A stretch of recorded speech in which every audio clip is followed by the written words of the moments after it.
Hi hello வணக்கம் நண்பர்களே. Tulasiraj audio நாவல் சேனலிற்கு உங்களை அன்புடன் வரவேற்கும் நான் உங்கள் RJ Nadhiya Kasinathan. Thulasiraj audio novel சேனலின் கதைகளை தொடர்ந்து பெற உடனே சேனலை சப்ஸ்கிரைப் செய்து கொள்ளுங்கள். கதை சார்ந்த உடனடி அப்டேட்டுகளை பெற பெல் பட்டனை தட்டிவிடுங்க. உங்கள் கருத்துக்களை கமெண்ட்ல பதிவு பண்ணுங்க. கதைக்குள்ள போகலாம் வாங்க. அத்தியாயம் 6. அப்போதுதான் வீட்டிற்குள் நுழைந்த உதயாதித்தன் மெதுவாக நடந்து சென்று அன்னையின் அருகில் நின்று கொண்டான். என்னாச்சு திவாகரன், ஏன் நிறுத்த சொல்றீங்க என்று கேட்டார் சூரிய பிரகாஷ். இவ உங்களோட மகள் இல்லையா என்று வெண்மதியை சுட்டிக்காட்டி திவாகரன் வினவ ஒரு நொடி சூரிய பிரகாஷ் திகைத்து போனார். எங்க பொண்ணுதான் மிஸ்டர் சூரிய பிரகாஷ். நான் என்ன கேட்டேனா, இங்க நிக்கிற பொண்ணு உங்களோட சொந்த பொண்ணான்னு கேட்டேன். சுற்றியிருந்த உறவுகளை ஒரு பார்வை பார்த்த சூரிய பிரகாஷ் இல்லை என்பது போல் தலையை ஆட்டினார். அதில் திவாகரனின் முகம் இருண்டு போனது. ஓ, இவளோட அப்பா அம்மா யாரு, அவங்க எங்க இருக்காங்க என்று திவாகரன் கேட்க, எனக்குன்னு யாரும் இல்ல, நான் ஒரு அனாதை, வலி நிறைந்த குரலில் வெண்மதி கூறினாள். மதி, என்ன பேச்சுது என்று கங்கா அவளை அதட்ட, அவளையே அதட்டுறீங்க, உண்மையதானே சொல்றா என்ற திவாகரன் யோசனையுடன் நெற்றியை நீவினார். திவாகரன், மதியும் எங்க வீட்டு பொண்ணுதான், உங்க அந்தஸ்துக்கு தகுந்த போல சிறப்பாவே சீர் செய்வேன், அதுல எந்த குறையும் வைக்க மாட்டேன் என்று சூரிய பிரகாஷ் அவசரமாக கூற, நீங்க என்னதான் சீர் செஞ்சாலும் திவாகரன் ஒரு அனாத பொண்ண தன்னோட வீட்டு மருமகளா கொண்டு வந்திருக்கானுதான் இந்த ஊர் உலகம் பேசும் என்றார் அலட்சியமும் எரிச்சலும் கலந்த தோரணையில். அதை கேட்டு சூரிய பிரகாஷுக்கே கோபம் வந்தது. வேணா திவாகரன், வார்த்தைக்கு வார்த்தை அவளை அனாதன்னு சொல்றத நிறுத்திக்கோங்க என்றார். அனாதைய அனாதன்னு தான் சொல்ல முடியும் சூரிய பிரகாஷ் என வேண்டுமென்றே திவாகரன் அழுத்தி கூற, ஏய், அதத்தான் சொல்லாதன்னு சொல்றல, அவ எங்க வீட்டு பொண்ணுடா என்று அந்த வீடே அதிரும் வண்ணம் பெருங்குரல் எடுத்து கத்திய சூரிய பிரகாஷ் திவாகரனின் சட்டை காலரை பிடித்து விட்டார். அதை கண்டு அங்கிருந்த அனைவரும் அதிர்ந்து போனார்கள். அகிலன் தான் தந்தையின் அருகே சென்று, பா, என்னப்பா பண்றீங்க, அவரை விடுங்க என்று கூறி தந்தையை விளக்கி விட்டான். தன் கசங்கிய சட்டையை நீவி விட்ட திவாகரன் சூரிய பிரகாஷை குரூரமா நோக்கி, அதான் வாய் நிறைய எங்க வீட்டு பொண்ணுன்னு சொல்றல்ல, அப்புறம் ஏன் உன் மகனுக்கு அவளை கட்டி வைக்கிறத விட்டுட்டு ஊர்ல மாப்பிள்ள தேடிட்டு இருக்க என்று கூற அங்கு பதிலே வரவில்லை.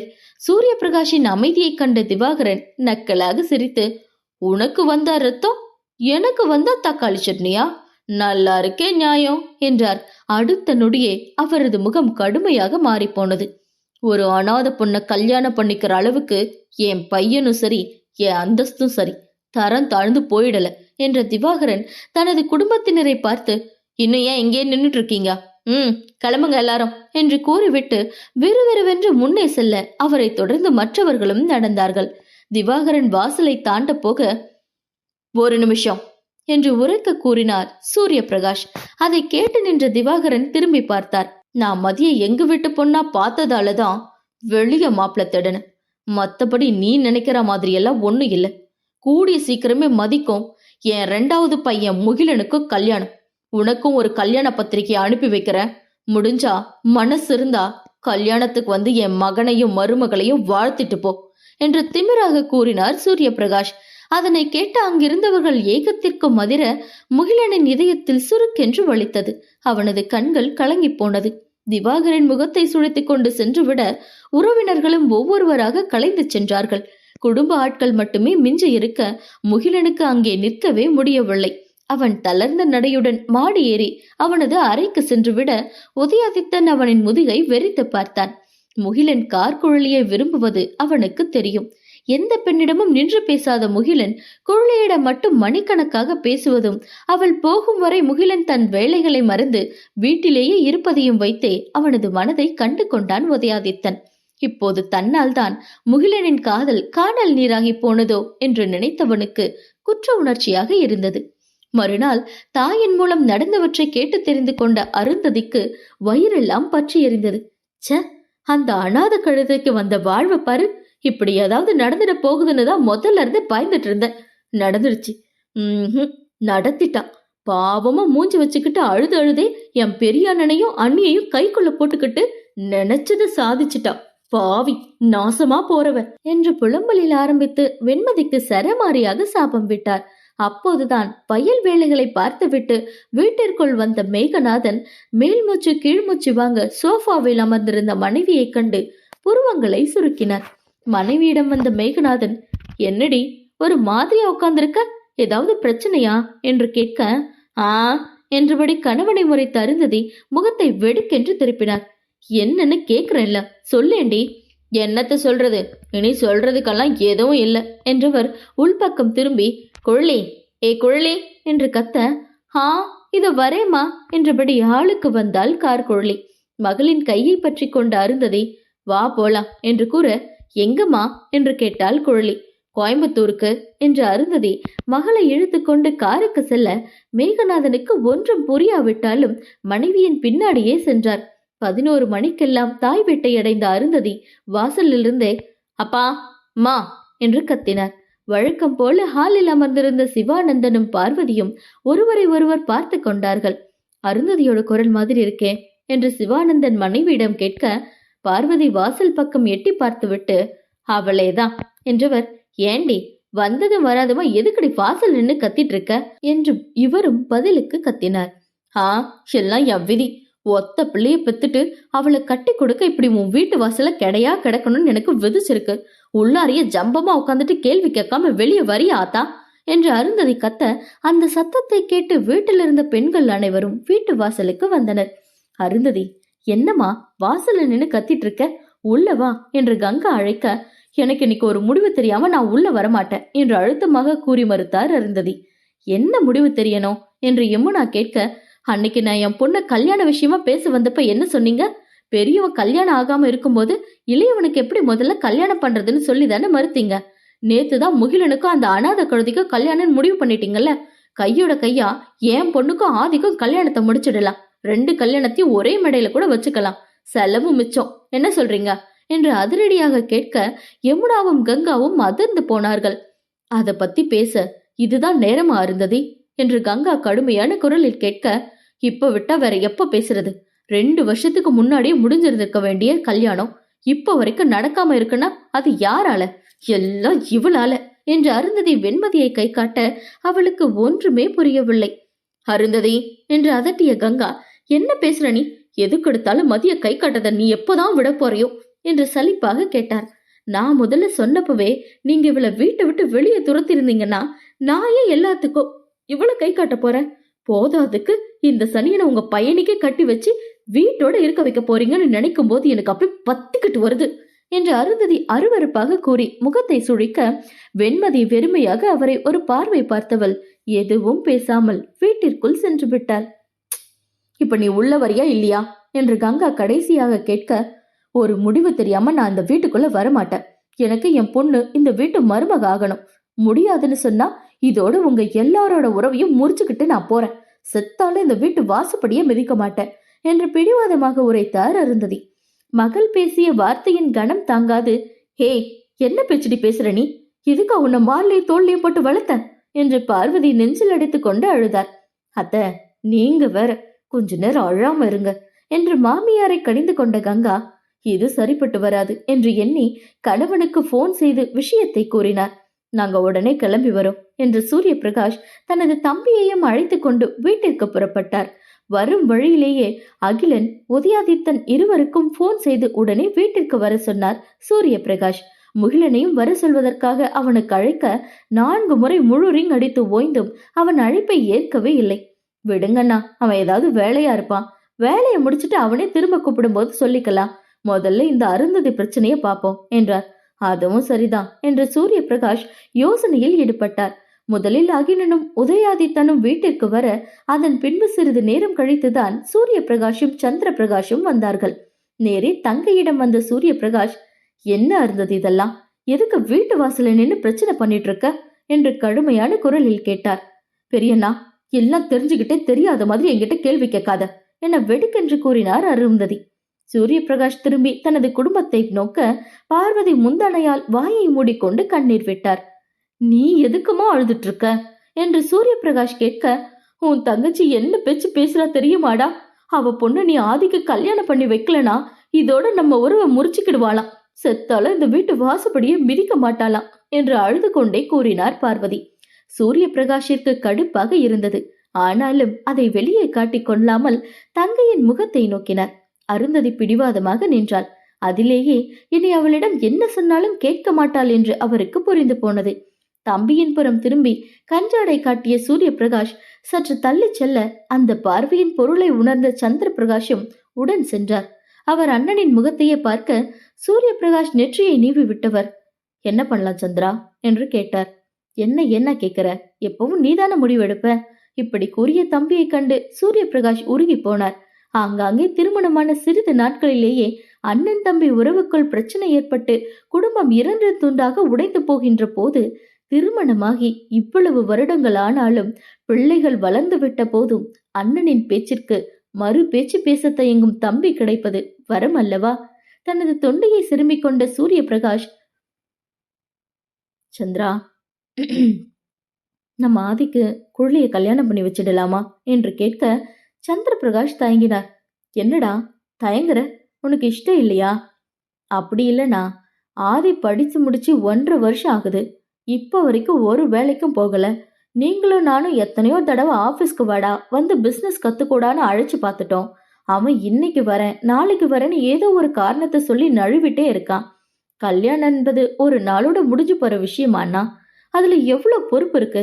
இந்த பொறுப்பு இல்லாதவனை கட்டிட்டு அந்த சின்ன பொண்ணு என்ன பண்ணுவா? நீ சொல்றது சரிதான். ஆனா அருந்ததி வேற இந்த விஷயத்துல ரொம்ப பிடிவாதமா இருக்கிறா. ஆரம்பத்துல அவ அடிக்கடி ஆதிதான் தன்னோட மருமகன்னு சொல்லும் போது நான் அதை விளையாட்டா சொல்லுறான்னு தான் நினைச்சேன்.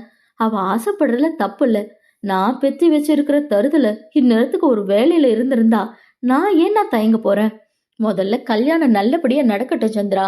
அப்புறம் நம்மளோட இம்போர்ட் அண்ட் எக்ஸ்போர்ட் கம்பெனி பொறுப்பை ஆதிக்கிட்ட கொடுத்துடலாம் என்று சூரிய பிரகாஷ் கூற சந்திர பிரகாஷ் சம்மதமாக தலையாட்டினார். அவர்கள் அருந்ததியிடம் வர, 2 பேரும் என்ன முடிவு பண்ணிருக்கீங்க என்று அமர்த்தலாய் கேட்டார் அருந்ததி. எல்லாம் நல்ல முடிவுதான். நீ சொன்ன மாதிரியே 2 கல்யாணத்தையும் ஒன்னா வச்சுக்கலாம் என்று சூரிய பிரகாஷ் கூற அருந்ததியின் முகம் மகிழ்ச்சியில் பூரித்து போனது. குழலி இனிதாக அதிர்ந்து நாணத்தில் சிவந்தாள். குழலியைப் போல் உதயாதித்தனால் சந்தோஷப்பட முடியவில்லை. எங்கே தன் படிப்பு முடிந்ததும் வேலைக்கு சென்று விட்டால் குழலியை கல்யாணம் செய்து கொள்ள நேர்ந்திடுமோ, அது முகிலனுக்கு மன கஷ்டத்தை தந்து விடுமோ என்று எண்ணி பயந்திருந்தவன் வேண்டுமென்றேதான் வேலைக்கு செல்வதை தவிர்த்து வந்தான். ரொம்ப சந்தோஷம்னே என்று அருந்ததி பெரிய அண்ணனின் கையை பற்றி கொள்ள உதயாதித்தன் அவசரமாக இடை புகுந்தான். பெரியப்பா, என்னது இது? எனக்கு தான் எந்த வேலையும் இல்லையே, இப்ப எதுக்கு எனக்கு கல்யாணம்? அதெல்லாம் நான் வேலைக்கு போன பிறகு பாத்துக்கலாம் என்று அவன் மறுத்து கூற குழலியின் முகம் நொடியில் சுருங்கி போனது. ஆதி, அதையெல்லாம் யோசிக்காம இருப்போமா? கல்யாணத்துக்கு அப்புறம் நீ நம்மளோட இம்போர்ட் அண்ட் எக்ஸ்போர்ட் கம்பெனியோட பொறுப்பு எடுத்துக்கோ என்றார் சிரிப்புடன். அதற்கு மேலும் உதயாதித்தனால் எதுவும் கூற முடியாமல் போக அருந்ததி நிறைந்ததை சாதித்து விட்ட மிதப்பில் வீட்டிற்குள் சென்றார். அத்தியாயம் 7. அன்றே 2 திருமணத்திற்கு முகூர்த்த நாள் குறிப்பதற்காக ஜோதிடர் வரவழைக்கப்பட்டார். முகிலன், உதயாதித்தன், கார்குழலி ஆகிய 3 ஜாதகங்களும் ஜோதிடரிடம் கொடுத்தனர். அதனை வாங்கி கொண்டவர், வெண்மதியோட ஜாதகம் எங்க, அதையும் கொண்டு வாங்க என்று கேட்டார். எல்லாரும் கங்காவை ஏறிட்டார்கள். அவர்கள் வெண்மதியை ஒரு பார்வை பார்த்துவிட்டு, அவளுக்கு ஜாதகம் இல்லை ஜோசியரே என்று மெல்லிய குரலில் கூற அருந்ததி வெண்மதியை பார்த்து கேளனமாக சிரித்தார். பரவாயில்லம்மா, அந்த பொண்ணோட பிறந்த தேதியும் நேரத்தையும் சொல்லுங்க, அது போதும் என்றார் ஜோதிடர். அவர் கேட்டதை வெண்மதி கூற ஜோதிடர் 4 பேரின் ஜாதகத்தையும் கணிக்கத் தொடங்கினார். சில நிமிடங்கள் கடக்க சூரிய பிரகாஷை ஏறிட்டு பார்த்த ஜோதிடர், ஜனவரி மாசம் 30ஆம் தேதி நாள் ரொம்ப நல்லா இருக்கு, அன்னைக்கு 2 கல்யாணத்தையும் வச்சுக்கலாம் என்று கூற, ஜனவரியா? இன்னும் 2 மாசம் இருக்கே, அதுக்கு முன்னாடி எதுவும் முகூர்த்த நாள் இல்லையா என அருந்ததி அவசரமாக கேட்டார். இருக்கு, அடுத்த வாரம் வெள்ளிக்கிழமை 4:30 முகூர்த்தம் என்றார். என்ன ஜோசியரே, இவ்வளவு கிட்டத்துல சொல்றீங்க? முழுசா 10 நாள் கூட இல்லையே, அதுக்குள்ள எப்படி எல்லா ஏற்பாட்டையும் செய்ய முடியும் என்று கங்கா தயங்கினார். அதனால என்ன பெரிய நீ, நமக்கு ஆளுக்கா பஞ்சம், ஆளுக்கு ஒரு வேலை எடுத்து செய்ய வேண்டியதுதான் என்று அருந்ததி அசால்ட்டாக கூற, அருந்ததி, அறக்க பறக்க எல்லாம் கல்யாணத்தை முடிக்க முடியாது என்று மறுத்து கூறிய சூரிய பிரகாஷ் ஜோதிடர் முதலில் கூறிய முகூர்த்தத்திலேயே 2 திருமணங்களையும் செய்ய முடிவெடுத்தார். ஜோதிடர் கிளம்பி சென்ற பிறகுதான் வீட்டிற்கு வந்த முகிலன் எல்லோரும் ஹாலில் குழுமி இருப்பதைக் கண்டு உருவங்களை சுருக்கினான். அவனிடம் வந்த அகிலன், ஏண்டா போன் பண்ண எடுக்க மாட்டியா நீ என்று கண்டித்து கொண்டார். அது இருக்கட்டும், என்ன இந்த நேரத்துல எல்லாரும் வீட்டுல இருக்கீங்க? எனக்கு வேற மாத்தி மாத்தி போன் அடிச்சிருக்கீங்க. என்ன விஷயம் என்று முகிலன் கேட்க அகிலன் சற்று முன் நடந்தவற்றை கூறினான். திருமண தேதி குறித்தது உட்பட. அதை கேட்டு அதிர்ந்து போன முகிலன் அப்படியே உள்ளே எட்டி பார்த்தான். ஹாலின் ஒரு பக்கம் பெண்களுடன் நின்றிருந்த கார்குழலியின் முகம் நாணத்தில் சிவந்து போயிருப்பதைக் கண்டு அவனது இதயத்தில் உதிரம் கசிந்தது. முகிலா, வாசல்லையே ஏண்டா நிக்கிற? உள்ள வா என்று சந்திரபிரகாஷ் சத்தமாக அழைக்க தனது முகத்தை கைகளாலேயே அழுந்து துடைத்து கொண்ட முகிலன் வலி கொண்ட நெஞ்சத்துடன் ஹாலில் வந்து நின்றான். இப்பதான் ஜோசியர் வந்துட்டு போனார். ஜனவரியில நாள் குறிச்சு கொடுத்திருக்கார். அந்த தேதியிலேயே உன் கல்யாணத்தையும் ஆதியோட கல்யாணத்தையும் ஒன்னா பண்ணிடலான்னு முடிவெடுத்திருக்கோண்டா என்று சூரியபிரகாஷ் சொல்லிக்கொண்டே போக முகிலனின் பார்வை வேதனையுடன் குழலியிடமே நிலைத்து நின்றதால் தந்தை பேசியது எதுவும் அவனது காதில் விழவில்லை. என்னடா, நான் சொன்னது எல்லாம் சரிதானே என்று சூரியபிரகாஷ் கடைசியாக கேட்க அதில் தன்னிலைக்கு வந்தவன் தன் பார்வையை மாற்றிக்கொண்டு அமைதியாக நின்றான். அவனது மௌனத்தை சம்மதமாக எடுத்துக்கொண்ட சூரியபிரகாஷ் மற்றவற்றை பற்றி தனது தம்பியிடமும் தங்கையிடமும் பேசினார். முகிலன் மெதுவாக நகர்ந்து வாசலுக்கு வந்தவன் போகும் முன்பு மீண்டும் ஒருமுறை குழலையை பார்த்துவிட்டு கார்மெண்ட்ஸுக்கு கிளம்பி சென்றான். முகிலனின் ராயல் என்ஃபீல்ட் பைக்கை செல்லும் சத்தத்தை கேட்டு தனது அறையின் பால்கனியில் வந்து பார்த்தான் உதயாதித்தன். அவன் இவ்வளவு நேரமும் அறைக்குள் தான் இருந்தான். முகிலன் கண்களில் கசிந்த கண்ணீரை துடைத்து கொண்டு செல்லும் காட்சியைக் கண்டு உதயாதித்தனுக்கு வலித்தது. சாரி முகி என்று முணுமுணுத்தவனின் கண்களும் அண்ணனின் நிலையை நினைத்து கலங்கி போனது. நாட்கள் அதன் போக்கில் கடந்து சென்றது. அருணா கர்ப்பமானாள். மொத்த குடும்பமும் மகிழ்ச்சியில் திளைத்தது. அருணாவின் அப்பா, அம்மா, அண்ணன் எல்லோரும் வந்து அவளை பார்த்தார்கள். அருணா தாய்மையின் பூரிப்பில் மிளர்ந்தாள். ஆரூரன் அருணாவிற்கு அழவாழ்த்து சொல்ல அவள் வெடுக்கென முகத்தை திருப்பினாள். அவன் மெல்லிய சிரிப்புடன் அருணாவிற்கு பிடித்த டைரி மில்க் பெரிய சாக்லேட்டை எடுத்து அவள் முகத்திற்கு முன்னே ஆட்ட அதனை அவள் கோபமாக தட்டிவிட்டாள். சாக்லேட்டை பார்த்தது பல்ல கட்டுறதுக்கு நான் என்ன சின்ன குழந்தையா? எனக்கே குழந்தை வரப்போகுது, ஞாபகம் இருக்கட்டும் என்று அவள் கூற அதை கேட்டு ஆச்சரியமாக ஒற்றை புருவத்தை உயர்த்திய ஆரூரன் தந்தையை ஏறிட்டு பார்த்து, அப்பா கேட்டீங்களா? உங்க செல்ல பொண்ணு வளர்ந்துட்டாளா என்றான் நமட்டு சிரிப்புடன். அவன் சொல்லி காட்டிய விதத்தில் அவருக்கு சிரிப்பு வர அதை அடக்கிக் கொண்டு அமர்ந்திருந்தார்.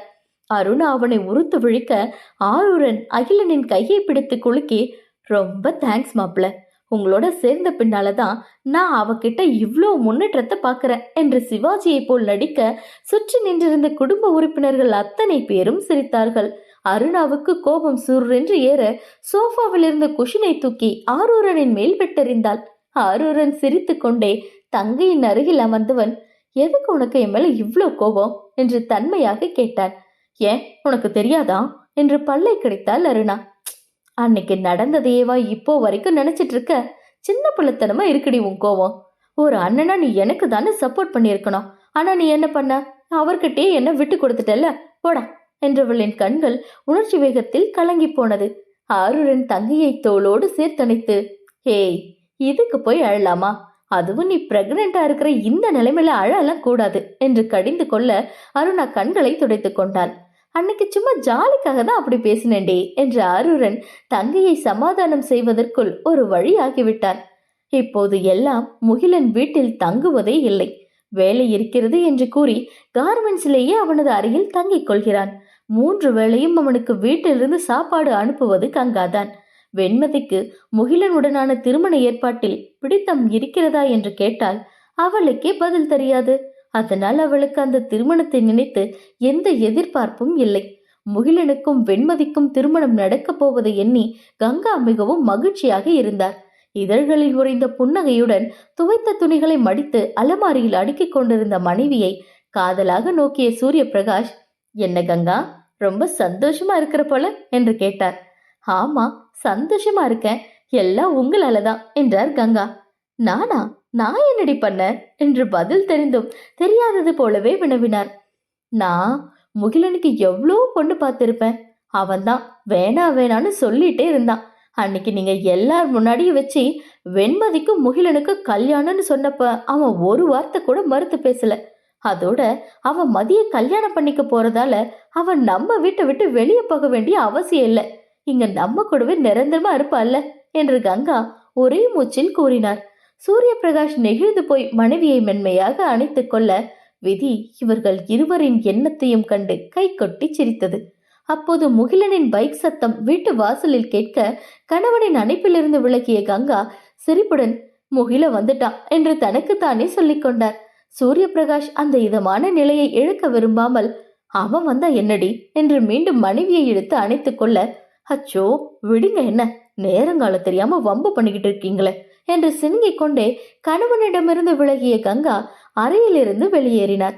வெகு நாட்கள் கழித்து மகனை நேரில் கண்ட கங்கா முகத்தை சுழித்தார். முகிலன் நேரே அவனது அறைக்கு செல்ல எத்தனைக்க, முகிலா நில்லுடா என்றார் கங்கா. அதில் நின்றவன் அன்னையின் முகத்தை ஏறிட்டு பார்க்கவில்லை. என்னடா இது கோலம், புதுசா தாடி விட்டுட்டு இருக்க, கண்ணெல்லாம் வேற செவந்து போயிருக்கு என்று கங்கா கேட்க, கார்மெண்ட்ஸ்ல வேலை அதிகமா என்ற ஒற்றை வரியில் பதிலளித்தான். மகனின் சோர்ந்து தோற்றத்தை கண்ட கங்கா, சரி நீ ரெஸ்ட் எடு முகி, கொஞ்ச நாளைக்கு கார்மெண்ட்ஸ் வேலையெல்லாம் அப்பாவை பார்த்துக்க சொல்றேன் என்றவர் அவனது கன்னத்தில் கை வைக்க போக அதை உணர்ந்து விலகிய முகிலன், ஒன்னும் தேவையில்லை நானே பார்த்துக்கிறேன் என வெடுக்கென்று கூறியவன் அவனது அறைக்கு சென்று விட்டான். அன்று இரவு உணவு சாப்பிடுவதற்காக டைனிங் ஹாலில் அமர்ந்த சூரிய பிரகாஷ் மனைவியை ஏறிட்டு பார்த்து, முகிலன் வீட்டுல தானே இருக்கான், அவன் ஏன் சாப்பிட வரல என்று கேட்டார். சாப்பிட கூப்பிட்டேன், அப்புறமா வரேன்னு சொன்னான் என்றார் கங்கா.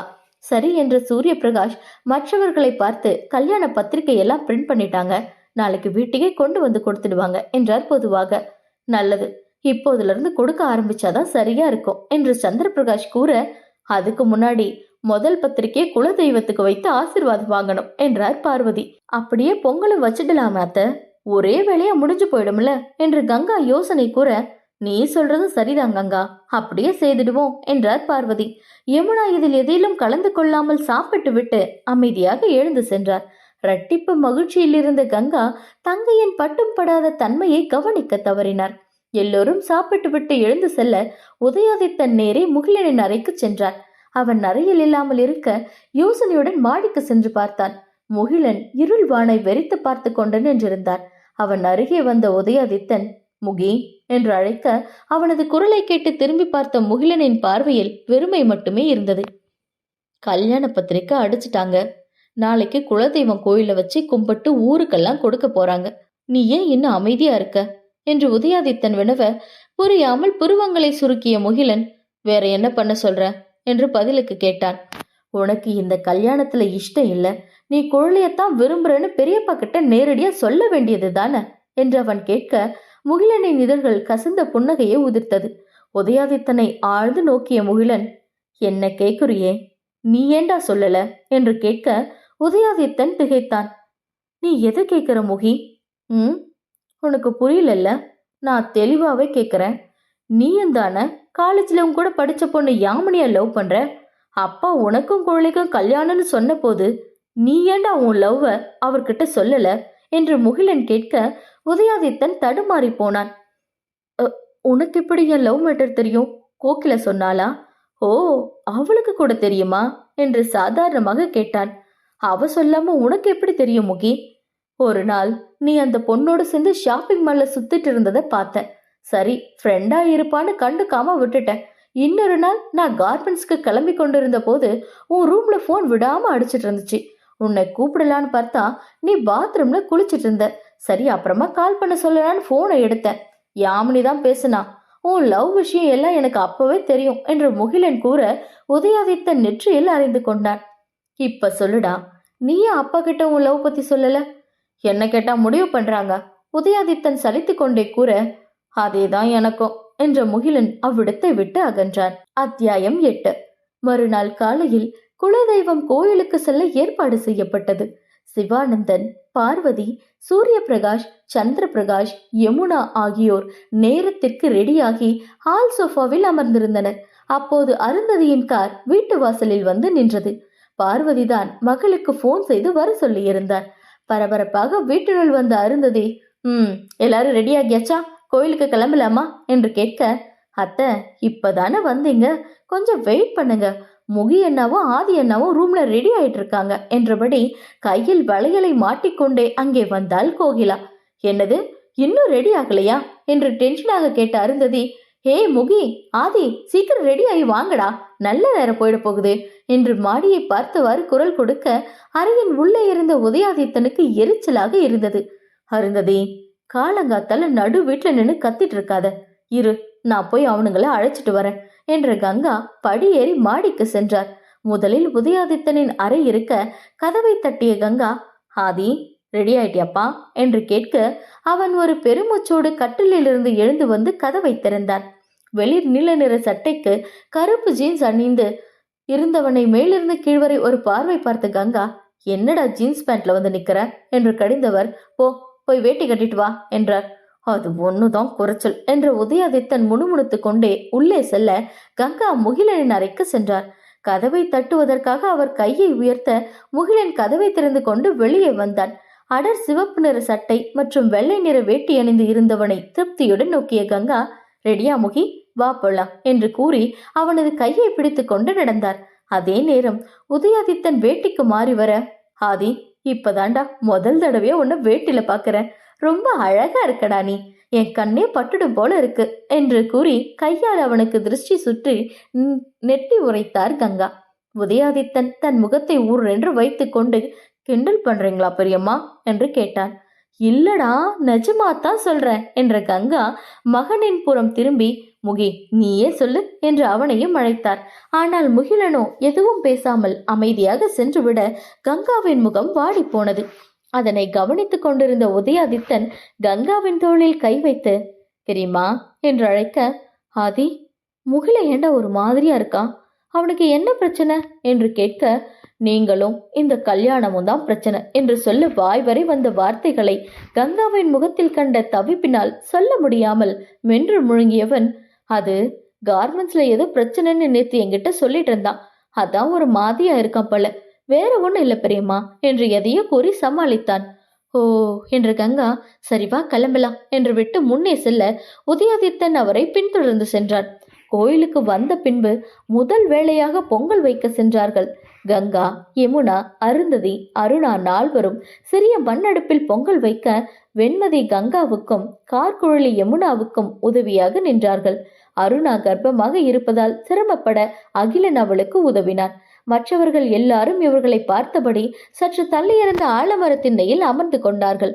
முகிலனின் பார்வை வழக்கம் போல குழலியைத்தான் வெறித்து பார்த்தது. அவனைப் போலவே அடர் சிவப்பு நிற பட்டுப்பாவாடையைத்தான் அவளும் உடுத்தியிருந்தாள். அது அவளுக்கு மிகவும் பிடித்த நிறமாகும். சின்னத்த, வெள்ளத்தை சின்ன சின்ன துண்டா உடைச்சிட்ட, வேற என்ன செய்யணும் என்று கார்குழலி யமுனாவிடம் ஆர்வமாக கேட்க அவர் அவளின் புறம் திரும்பாமலேயே, எதுவும் செய்ய தேவையில்லை, அப்படி போய் ஓரமா உட்கார் என்று மெல்லிய குரலில் எரிந்து விழுந்தார். கார்குழலிக்கு ஒரு மாதிரி ஆக்கிவிட அவள் அமைதியாக எழுந்து சென்று விட்டாள். மரத்தடிக்கு வந்து பார்வதியின் அருகில் அமர்ந்து கொண்டவள் அப்படியே கங்காவை நோக்க அங்கே அவரும் வெண்மதியும் சிரித்து பேசிக்கொண்டே பொங்கல் வைத்தனர். பெரியத்தை எவ்வளவு சாஃப்டா அன்பா இருக்காங்க, இந்த சின்னத்தை மட்டும் ஏன் தான் எப்பவும் சுடுசுடுன்னு எரிஞ்சு விழுந்துட்டே இருக்காங்களோ, அம்மாவை போலவே புள்ளையும், ச, பேசாம நான் பெரியத்தைக்கு மருமகளா போயிருக்கலாம் என்ற எண்ணம் தோன்ற தன் மனம் போன போக்கை கண்டு கார்குழலி திடுக்கிட்டாள். ச, என்ன நினைப்புது? தலையை உலுக்கி அந்த நினைப்பை விரட்டி அடித்தவள் போனை எடுத்து நோண்ட ஆரம்பித்தாள். பொங்கல் வைத்து முடிய அனைவரும் சன்னிதானத்திற்கு வந்து நின்றார்கள். ஐயர் புன்னகையுடன் அவர்களை நோக்கி வந்தவர், வாங்கய்யா, வாங்கம்மா என்று வரவேற்க அதனை ஒரு தலையசைப்புடன் ஏற்றுக்கொண்டார்கள். பார்வதி, ஐயரே, எங்க வீட்டு பசங்களுக்கு கல்யாணம் வச்சிருக்கோம், முதல் பத்திரிகையை சாமிக்கு வச்சு பூஜை பண்ணுங்க என்று தாம்பூல தட்டில் கல்யாண பத்திரிகையை வைத்து நீட்டினார். பேஷா பண்ணிடலாமா என்று தாம்பூல தட்டையும் பொங்கலையும் புன்னகையுடன் வாங்கி கொண்ட ஐயர் சாமிக்கு பூஜை செய்தார். எல்லோரும் சாமியை பார்த்து கொண்டு இருக்க அருந்ததி தன் அருகில் நின்றிருந்த மகளை பிடித்து உதயாதித்தனின் அருகில் நிற்க வைத்து கஞ்சாடை காட்டினார். அதை உணர்ந்தவள் உதயாதித்தனை நெருங்கி நின்றாள். அவர்களுக்கு நேரெதிரே நின்றிருந்த முகிலனின் பார்வையில் இது எதுவும் தப்பவில்லை. அவனுக்கு அருந்ததி மீது கோபமாக வந்தது. ஆனால் அதை வெளியில் காட்டிக்கொள்ள முடியாத நிலையில் அவன் இருப்பதால் வந்த கோபத்தை அடக்கிக் கொண்டான். ஒரு நிமிடம் கண்களை மூடி கடவுளை வணங்கிய உதயாதித்தன் கண்களை திறக்க முகிலன் அடக்கப்பட்ட கோபத்துடன் கண்கள் சிவக்க நின்றிருப்பதை கண்டு திகைத்தான். இவன் எதுக்கு என்ன மறைக்கிறான் என்று நினைத்தவன் அப்போதுதான் அவனை உரசிக்கொண்டு நின்றிருந்த குழலையை கண்டான். மானசீகமாக தலையில் அடித்து கொண்டவன், ஏய், எதுக்கு என்னை ஒட்டி உரசிட்டு நின்றுட்டு இருக்க, தள்ளி நில்லு என்று மெல்லிய குரலில் அவளை அதட்ட அவளை நமட்டு சிரிப்புடன் இன்னும் கொஞ்சம் அவனை நெருங்கி நின்று, இது போதுமா மாமா என்று கேட்டாள். அதில் திடுக்கிட்ட உதயாதித்தன் அவசரமாக திரும்பி அண்ணனை பார்த்தான். முகிலன் கொலைவெறியோடு அவர்கள் இருவரையும் முறைத்து பார்த்தான். உதயாதித்தன் தனக்கு மற்றொரு பக்கத்தில் இருந்த தங்கை தாராவை பிடித்து அவர்களுக்கு இடையில் நிறுத்தினான். என்று சினுங்கிய கார்குழலி மீண்டும் அன்னையின் அருகே சென்று நின்று கொண்டாள். அருந்ததி சலிப்பாக உதட்டை சுழித்து தலையை ஆட்டிவிட்டு பூஜையை கவனிக்க தொடங்கினார். பூஜை முடிந்ததும் எல்லோரும் கோவிலை சுற்ற கார்குழலி மட்டும் உதயாதித்தனின் பின்னாடியே சுற்றினாள். வீட்டிற்கு கிளம்பும் போது குழலி மட்டும் காரில் ஏறாமல் நின்றிருக்க, குழலி கார்ல ஏறுமா, வீட்டுக்கு போலாம் என்று கங்கா தன்மையாக அழைத்தார். பெரியத்த, எனக்கு ஆதிமாமா கூட பைக்ல போகணும் போல ஆசையா இருக்கு என்று கண்களை சுருக்கி கெஞ்சலாக கேட்டாள் குழலி. அவ்வளவுதானே என்ற கங்கா முகிலனை அழைத்தார். என்னம்மா, உன் பைக் சாவி கொடு. எதுக்கு என்றவன் கேட்க, கொடுடா என்ற கங்கா முகிலனின் சட்டை பைக்குள் கைவிட்டு பைக் சாவியை எடுத்தவர் ஆதியை அழைத்தார். என்ன பெரியம்மா சொல்லுங்க, குழலிக்கு உன் கூட பைக்ல வரணும்னு ஆசையா, நீ அழைச்சிட்டு வந்துடு என்று சாதாரணமாக சொன்னவர் முகிலனின் பைக் சாவியை அவனிடம் நீட்ட உதயாதித்தன் அதிர்ந்தான். முகிலனுக்கோ சுரென்று கோபம் தலைக்கு ஏறியது. நான் இவ்வளவு பைக்ல அதெல்லாம் முடியாது பெரியம்மா என்று மறுத்தவன் திரும்பி நின்றான். உதயாதித்தனின் தோலை பிடித்து தன் பக்கம் திருப்பிய கங்கா பைக் சாவியை அவனது கையில் திணித்தார். குழலிய நீதான் வீட்டுக்கு பைக்ல அழைச்சிட்டு வர என்று அவனிடம் கட்டளையாக சொன்னவர், நாளைக்கு கல்யாணம் பண்ணிக்க போற பொண்ணு கிட்ட இன்னும் என்னடா மூஞ்ச திருப்பிக்கிட்டு இருக்க என்று எடுத்துரைத்தார். பின்னர் மகனின் புறம் திரும்பிய கங்கா, முகி நீ கார் எடு என்று விட்டு காரில் ஏறிக்கொண்டார். முகிலன் இவர்களை முறைத்து கொண்டே காரில் ஏறியவன் அதனை கிளப்பினான். ஒன்றன் பின் ஒன்றாக கார்கள் கிளம்பி செல்ல வேறு வழியின்றி உதயாதித்தன் குழலியை பைக்கில் ஏற்றிக்கொண்டு வீட்டிற்கு புறப்பட்டான். வீட்டிற்கு போகும் வழி நெடுகிலும் காரின் கண்ணாடி வழியே பின்தொடர்ந்து வரும் உதயாதித்தன் மற்றும் குழலையை பார்த்து கொண்டே காரை செலுத்தினான் முகிலன். அனைவரும் வீட்டை அடைய பைக்கை நிறுத்திய உதயாதித்தன் பின்பக்கம் திரும்பாமலேயே, குழலி இறங்கு என்றான். அவளோ, மாமா மாமா ப்ளீஸ் மாமா, இன்னும் ரவுண்ட் போலாம் என்று கெஞ்சினாள். முடியாது, முதல்ல நீ இறங்கு என்று பல்லை கடித்தான் உதயாதித்தன்.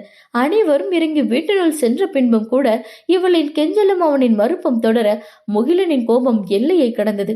ஆவேசத்துடன் காரில் இருந்து இறங்கியவன் நேரே உதயாதித்தனிடம் வந்தான். அவனை கண்டு இருவரும் அமைதியாகிவிட, என் பைக்க கொடுடா என்றான் முகிலன். அவனது குரல் சாதாரணமாக இருந்தாலும் முகம் கற்பாறை என இறுகி போய் காணப்பட்டது. குழலி பைக்கில் இருந்து இறங்கிக் கொள்ள உதயாதித்தனும் பைக்கை விட்டு இறங்கி தள்ளி நின்றான். சாவி பைக்கிலேயே இருக்க முகிலன் பைக்கை கிளம்பிக் கொண்டு சென்று விட்டான். நேரே தோட்டத்து வீட்டிற்கு சென்றவன் அங்கிருந்த நாற்காலியில் அமர்ந்தான். கையோடு வாங்கி வந்திருந்த மது பாட்டிலில் ஒன்றை எடுத்து மூடியை திறந்தவன் அப்படியே வாயில் சரித்தான். 3 பாட்டில் மதுவை முழுதாக குடித்து முடித்த பின்பும் அவனது உள்ளத்து கொதிப்பு சிறிதும் அடங்கவில்லை. கண்கள் மூடி தலை சாத்தவன் மனக்கண்ணில் தோன்றிய கார்குழலி அவனை பார்த்து சிரித்தாள். நாணத்தில் கன்னங்கள் சிவக்க நின்றாள். பின்பு அவள் உதயாதித்தனின் அருகில் உரசி கொண்டு நின்றிருந்த காட்சி தோன்ற படார் என்று கண்களை திறந்தவன் இன்னொரு மது பாட்டிலை குடித்து காலி செய்துவிட்டு அதை ஆத்திரத்துடன் சுவரில் வீசி எறிந்தான். அப்போது அவனின் காதில் முகிமாமா என்ற கார்குழலியின் குரல் கேட்டது. அவனது கண்கள் சுற்றும் முற்றும் அவளை தேடி அலைப்பாய்ந்தது. அவன் முன்னே தோன்றிய கார்குழலி மீண்டும் அவனை மாமா என்று அழைக்க, அம்மு வந்துட்டியா என்றபடியே நாற்காலியில் இருந்து தடுமாற்றத்துடன் எழுந்து நின்றான். பார்த்து முகிமாமா, எங்கே அவன் விழுந்து விடப் போகிறானோ என்று அவள் பதறினாள். ஏன் அம்மு, உனக்கு என் காதல் புரியல? நான் உன்னை நல்லா பார்த்து பேண்டி, உன்னை என் உள்ளங்கையில வச்சு தாங்குவேன். நீ இல்லாம என்னால வாழ முடியாதுடி, என்கிட்ட வந்துடாமோ என்று குரல் தழுதழுக்க புலம்பியபடியே கார்குழலியை நெருங்கியவன் அவளை கட்டி அணைக்கப் போக குழலியின் உருவம் காணாமல் போனது. அதில் திகைத்து போன முகிலனின் கண்ணிலிருந்து கண்ணீர் வழிந்தது. கால்கள் தளர தரையில் குப்புற விழுந்தான். அவன் அம்மு அம்மு என்று முணுமுணுத்தபடியே கொஞ்சம் கொஞ்சமாக தன்னிலை எழுந்து கொண்டிருந்த நேரத்தில்தான் கார்குழலி தோட்டத்து வீட்டிற்கு வந்தாள். முகிலன் பைக்கை எடுத்துக்கொண்டு சென்ற பிறகு குழலியை முறைத்த உதயாதித்தன், உனக்கு கொஞ்சம் கூட அறிவே இல்லையா என்று திட்டிவிட்டு வீட்டிற்குள் சென்றான். சற்று முன் அவனோடு பைக்கில் வந்தபோது இருந்த மகிழ்ச்சி எல்லாம் அவன் திட்டியினோடு காணாமல் போனது. தனியாக இருக்க விரும்பி தோட்டத்தில் அமைக்கப்பட்டிருந்த சிமெண்ட் பெஞ்சில் அமர்ந்தாள். எவ்வளவு நேரம் அப்படியே அமர்ந்திருந்தாலும் அலைபேசி அலரும் சத்தத்தில் தான் தன்னிலைக்கு வந்தாள். அந்த அலைபேசி டிரைவர் குமரனுடையது. அழைப்பை ஏற்று போனை காதில் வைத்தவன், என்னடி சொல்ற என்று பதறினான். ஆமையா, பொல்ல விளையாடிட்டு இருந்தப்ப தவறி விழுந்து நெத்தியில அடிபட்டுடுச்சியா, பக்கத்துல இருக்கிற ஹாஸ்பிட்டலுக்கு போயின்னு இருக்கேன், நீ உடனே கிளம்பி வா என்று அழுது கொண்டே கூற, ஹேய், ஒரு குழந்தைய ஒழுங்கா பாத்துக்க மாட்டியாடே நீ என்று குமரன் மனைவியிடம் சண்டை போட, யோ, எனக்கு பயமா இருக்கு, நீ உடனே கிளம்பி வாயா என்று கதறியவள் அழைப்பை துண்டித்து விட்டாள். கையில் இருந்து சாப்பாட்டு கூடையை ஒரு பார்வை பார்த்த குமரன் என்ன சொல்வது என்று தெரியாமல் தவித்தான். அவளிடம் வந்த கார்குழலி என்னவென்று கேட்க, அவனும் நடந்தவற்றை தன்னுடைய இக்கட்டான சூழ்நிலையும் கூறினான். சரி, நீங்க போய் முதல்ல குழந்தைய பாருங்க என்றாள் கார்குழலி. கங்காம்மா முகிலன் சாருக்கு சாப்பாடு கொடுத்து விட்டு இருக்காங்களே என்று குமரன் தயங்க, அந்த கூடைய வாங்கி கொண்ட குழலி, முகிமாமாவுக்கு நான் சாப்பாடு கொண்டு போறேன், நீங்க காசாவியை எங்கிட்ட கொடுத்துட்டு ஹாஸ்பிட்டலுக்கு கிளம்புங்க என்றாள் அக்கறையுடன். ரொம்ப நன்றிமா என்று கண்கள் கலங்க கூறிய குமரன் அவள் கேட்டபடியே சாவியை அவளிடம் கொடுத்து விட்டு கிளம்பி சென்றான். உள் நேரே கார்மெண்ட்ஸுக்கு தான் சென்றாள். அங்கு முகிலன் இல்லை என்றதும் மேனேஜரிடம் கேட்க, சார் இங்க இல்லனா தோட்டத்து வீட்டுல தான் இருப்பார் மேடம் என்றான். அதன் பின்னர் தான் கார்குழலி தோட்டத்து வீட்டிற்கு வந்தாள். சுற்றிலும் மாந்தோப்பு, தென்னந்தோப்பு என 5 ஏக்கர் நிலப்பரப்புக்கு நடுவில் கட்டப்பட்டுள்ள தனி வீடு அது. அந்த வீட்டில் மொத்தமே 3 அறைகள் தான் உள்ளன. குளியல் அறையிலானது வீட்டின் பின்பக்கம் தனியாக உள்ளது. 4 வருடத்திற்கு முன்பு விற்பனைக்கு வந்த இந்த தோட்டத்தையும் வீட்டையும் முகிலன் தான் தனது அம்மா கங்கா பெயருக்கு வாங்கினான். தரையில் கிடந்தவனை கண்டு பதறிப்போன குழலி சாப்பாட்டு கூடையை வாசலிலேயே வைத்துவிட்டு முகிலனிடம் ஓடினாள். முகிமாமா என்றவள் அழைக்க, அவளின் குரலை கேட்டவனுக்கு மீண்டும் பிரம்மையோ என்றுதான் தோன்றியது.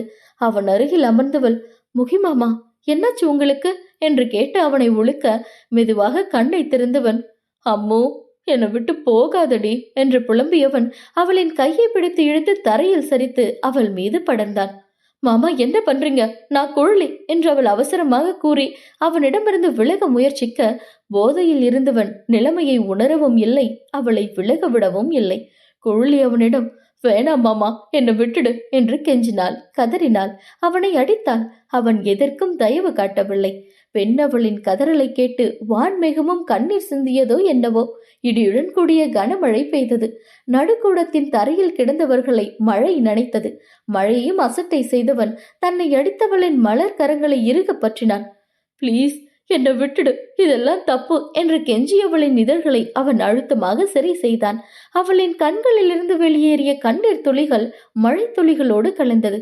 இனி அவனிடமிருந்து தப்பிக்கவே முடியாது என்று உணர்ந்த அவளது கைகள் தளர்ந்து போக அக்கணமே மரித்து போனாள்.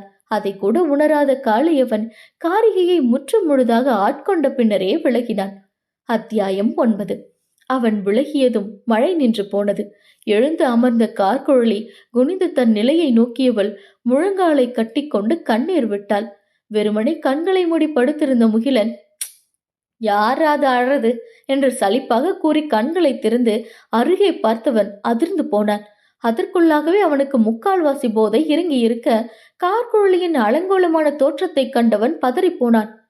ஏ குழலி, என்னடி இப்படி இருக்க, என்னாச்சு என்று பதற்றமாக கேட்டவன் பட்டன் கழட்டப்பட்டு இருந்த தனது சட்டையை கட்டி அவளுக்கு போர்த்தி விட்டான். அதில் அவனது கைவிரல்கள் அவள் மீது லேசாகப்பட தீச்சுட்டார் போல துடித்து போனவள் அந் சட்டையை தூக்கி விசிறி எறிந்தாள்.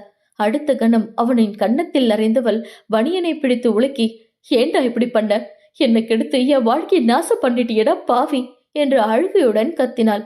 அதை கேட்டு புரியாமல் விழித்தவன், என்ன சொல்ற நீ என்று வினவினான். அவனது வார்த்தைகளை காதில் வாங்கிக் கொள்ளாத கார்குழலி தன் போக்கில் அவனை அடித்தாள். கட்டுமஸ்தான தேகம் கொண்டவனுக்கு அந்த எடையெல்லாம் வலிக்கவே இல்லை. ஆனால் அவளின் கண்களில் இருந்து வழியும் கண்ணீரை கண்டவனுக்கு வலித்தது. ஏற்கனவே அவனிடமிருந்து தப்பிக்க போராடி ஓய்ந்து போயிருந்தவள் இப்போது அவனை சரமாரியாக அடுத்ததில் மொத்தமாக சோர்ந்து போனாள். ஐயோ, எவ்வளவு கெஞ்சின, என்னை விட்டுடுறான், எப்படியெல்லாம் கதர்ன, கேட்டியா நீ, பாவி, படுபாவி என்றவள் அவனை அடிப்பதை நிறுத்திவிட்டு தன் முகத்தை மூடிக்கொண்டு அழுதாள். அவனது கண்களில் இருந்தும் கண்ணீர் வழிந்தது. அவன் ஒன்றும் இதை திட்டமிட்டு செய்யவில்லையே. எப்போது அவனுக்கும் வெண்மதிக்கும் திருமணம் என்று முடிவானதோ அப்போதிலிருந்து அவன் அவனாகவே இல்லை. அடுத்த நாள் அவன் காதலித்தவளையே அவனது தம்பிக்கு மனம் முடிக்கப் போவதை அறிந்து துடித்து போனான். நித்தமும் தன்னை விடாமல் துரத்தும் காதலியின் நினைவுகளிலிருந்து தப்பிக்க நினைத்துதான் தனியாக தோட்டத்து வீட்டில் அமர்ந்து குடிக்கத் தொடங்கினான். கார்மெண்ட்ஸ் வேலைகளையெல்லாம் மேனேஜரையே பார்த்து கொள்ள சொல்லிவிட்டான். தினமும் தன்னையே மறுக்கும் அளவுக்கு குடிப்பவன் சுயநினைவின்றி அந்த வீட்டில் எங்காவது ஓரிடத்தில் படுத்து கிடப்பான். பின்பு போதை இறங்கியதும் கடைக்கு சென்று மது பாட்டில்களை வாங்கி வந்து குடிப்பான். கங்கா அவனுக்கு கொடுத்து அனுப்பும் சாப்பாடு முதலில் கார்மெண்ட்ஸிற்கு சென்று பின்பு தோட்டத்து வீட்டிற்கு வந்தது. அதன் பின்பு குமரன் நேரடியாக இங்கு வர ஆரம்பித்தான். குடிபோதையில் விழுந்து கிடப்பவனை எழுப்பி அவனுக்கு உணவை கொடுத்து விட்டு செல்வான் குமரன். முகிலன் தான் இங்கு இருப்பதையோ குடிப்பதையோ வீட்டில் உள்ளவர்களுக்கு தெரிவிக்க கூடாது என்று குமரனிடம் அழுத்தி கூற அவனும் பெரிய இடத்து பல்லாப்பு தனக்கெதுக்கு என்ற பயத்தில் வாயை திறக்கவே இல்லை. என்று காலையிலிருந்தே மனம் கவர்ந்தவளை கண்டதிலிருந்து தடுமாற்றத்தில் தத்தளித்துக் கொண்டிருந்தான் முகிலன். மேலும் கோவிலில் அவன் கண் முன்னாடியே அவள் உதயாதித்தனை ஒட்டி உரசியபடி நின்றது, அடம் பிடித்து அவனோட பைக்கில் வந்தது எல்லாம் அவனை ஆத்திரத்தின் உச்சத்திற்கே கொண்டு சென்றது. எங்கே அங்கிருந்தால் தன்னையும் மீறி எதையாவது செய்து விடுவானோ என்று எண்ணி பயந்தவன் உடனே பைக்கை எடுத்துக்கொண்டு அங்கிருந்து கிளம்பி தோட்டத்து வீட்டிற்கு வந்து விட்டான். இங்கே அவள் வருவாள் என்றோ, போதையில் கிடந்தவன் பிரம்மை என்று நினைத்து அவளை ஆட்கொள்வான் என்றோ அவன் என்ன கனவா கண்டான்? எல்லாவற்றையும் யோசித்த முகிலன் ஒரு முடிவுடன் தனது முகத்தை அழுந்து துடைத்து கொண்டு அவளை வெறுமையாக நோக்கினான். அதற்குள் அவளின் அழுகையும் தேம்பலில் வந்து நின்றது. அவன் சூப்பர் டி என்று கைத்தட்ட அதில் திகைத்தவள் அவனை கண்ணீரோடு ஏறிட்டு பார்த்தாள். இப்படியே அழுதுட்டே போய் என் அப்பா கிட்ட நான் உனக்கு எடுத்துட்டேன்னு சொல்லு. அப்பதான் அவர் உன் கல்யாணத்தையும் என் கல்யாணத்தையும் நிறுத்திட்டு நம்ம 2 பேருக்கு கல்யாணம் பண்ணி வைப்பார் என்றவன் கூற கார்குழலிக்கு ஆத்திரம் தாங்கவே முடியவில்லை. சி, தம்பிக்கு பொண்டாட்டியாக போறவளை கெடுத்துட்டு இப்படி பேச உனக்கு வெக்கமா இல்ல என்று அருவருப்புடன் கேட்டாள் கார்குழலி. அடுத்த நொடி அவளின் கழுத்தை பிடித்து நெரித்திருந்தான் முகிலன். அவள் விழுவிரித்து அவனை பயத்துடன் பார்க்க, ஏதோ தம்பி பொண்டாட்டியா? அப்படி ஒரு நினப்பு இருந்தா அது இந்த நிமிஷத்தோட அழிச்சிடு. அப்பவும் சரி, இப்பவும் சரி, எப்பவும் நீ எனக்கு மட்டும்தாண்டி, எனக்கு மட்டும்தான் என்று ஆத்திரத்தில் பல்லை கடித்தான். அதை கேட்டவளின் விழிகள் அதிர்ச்சியில் மேலும் விரிந்தது. 1 இல்ல 2 இல்ல, 10 வருஷம் 10 வருஷமா உனக்காக காத்துட்டு இருக்க வேண்டினா, உன் அம்மா ஆசைப்படுறாங்கன்றதுக்காக என்னால் எல்லாம் உன்னை யாருக்கும் விட்டு தர முடியாது என்றான் அழுத்தமாக. அவள் அழுதாள். கண்ணீருடன் அவனை பார்த்தவள், அப்போ திட்டம் போட்டுதான் என்னை கெடுத்தியா என்று கேட்டாள் கலங்கிய குரலில். அதில் அவளை பிடித்திருந்த கையை விட்டவன் தரையிலிருந்து எழுந்து நின்றான். பின்னந்தலையை அழுத்தமாக கோதியபடி 2 அடி எடுத்து வைத்தவன், ஆமா, திட்டம் போட்டுதான் உனக்கு எடுத்தேன் என்றான் சுவரை பார்த்து கொண்டு. கார்குழலியால் அதை தாங்கிக் கொள்ளவே முடியவில்லை. வேதனை தொண்டை குழாயை அடைத்தது. அழுகை பொங்கியது. தன் முகத்தில் அரைந்து கொண்டு அழுதாள். இனி நான் எதுக்கு உயிரோட இருக்கணும் என்று கதறியவள் ஆவேசமாக எழுந்து சாக போக அவளின் கையை பிடித்து தடுத்து நிறுத்திய முகிலன், ஏண்டி சாக போற? அதுக்கு பதிலா என் பொண்டாட்டிய என் கூட வாழலாம்ல, நான் என்ன அவ்வளவு மோசமானவனா என்று ஏக்கமாக கேட்டான். அவனின் கையை உதறியவள், என்ன கெடுத்த உன்னை கட்டிட்டு உன் பொண்டாட்டியா உன் கூட வாழறதை விட ரயில் முன்னாடி விழுந்து சாகிறதே மேல் என்றாள் ஆத்திரமாக. அவளை ஒரு மாதிரியாக பார்த்து, ஓஹோ என்றபடி தாடியை தடவிய முகிலன் கை கடிகாரத்தில் நேரம் என்னவென்று பார்த்தான். சரி, ஆசைப்பட்டு கேட்கிற, அனுப்பி வைக்கிறவா என்றவன் அவளின் கையை பற்றி இழுத்துக்கொண்டு காருக்கு சென்றான். என் கையை விடு, என்னை எங்கடா கூட்டிட்டு போற என்று அவள் தன் கையை உருவ முயல, வாய மூடிட்டு வாடி என்றவன் அவளை காரில் ஏற்றிவிட்டு தானும் அமர்ந்து காரை இயக்கினான். கார் வேகமாக சென்றது.